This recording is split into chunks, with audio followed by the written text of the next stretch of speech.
Maharashtra 39 news network. सत्य बातमी, ठाम भूमिका.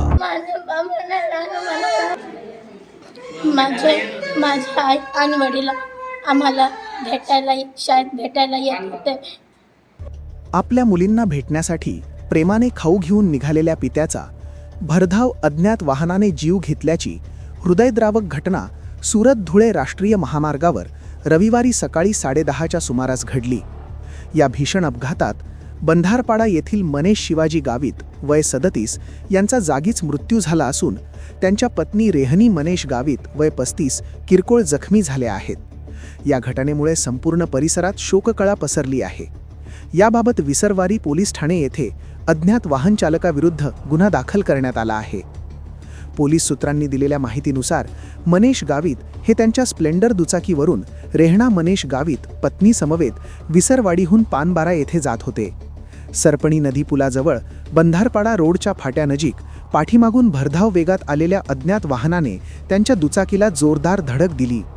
ही धडक इतकी भीषण होती की मनेश गावित यांचा तोंडावरून अज्ञात वाहनाचे चाक गेल्याने त्यांचा जागीच मृत्यू झाला, तर त्यांच्या पत्नी बाजूला फेकल्या गेल्यामुळे किरकोळ जखमी होऊन बचावल्या. अपघातानंतर वाहन चालक घटनास्थळावरून फरार झाला. घटनेची माहिती मिळताच पोलीस उपनिरीक्षक देविदास वडगुले, पोलीस कर्मचारी हिंदुस्तान नाईक, सागर चौधरी व पोलीस वाहन चालक राजू कोकणी यांनी तात्काळ घटनास्थळी धाव घेत पंचनामा केला.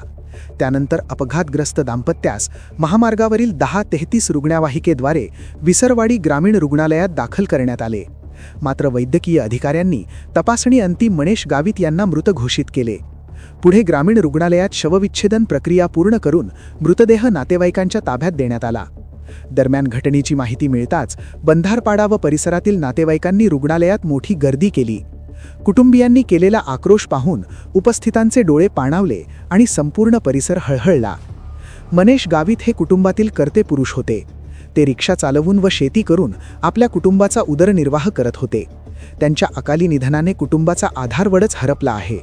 विशेष म्हणजे त्यांच्या 3 मुली रिया इयत्ता 10वी, मेहक इयत्ता 9वी आणि कृतिका इयत्ता 8वी या पानबारा येथील शासकीय आश्रमशाळेत शिक्षण घेत आहेत. रविवार असल्याने आपल्या लाडक्या मुलींना भेटण्यासाठी आणि त्यांच्यासाठी खाऊ घेऊन ते प्रेमाने निघाले होते. मात्र नियतीने क्रूर घाव घालत त्यांच्या मुलींना भेटण्याची शेवटची इच्छाही अपूर्णच ठेवली.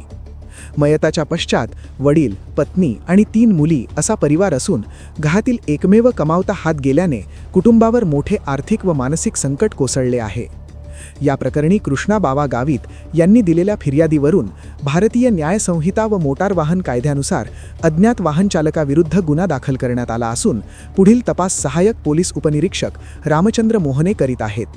फरार वाहन चालकाचा शोध सुरू आहे. पुढील तपास सुरू आहे. दरम्यान प्रेमळ पिता, कष्टाळू कुटुंबवत्सल आणि कुटुंबाचा आधार असलेल्या मनेश गावित यांच्या दुर्दैवी मृत्यूने बंधारपाडा परिसर शोकमग्न झाला असून सर्वत्र हळहळ व्यक्त होत आहे. महाराष्ट्र 39 न्यूज नेटवर्कसाठी रईसभाई शेख, विसरवाडी. काय झालं बेटा?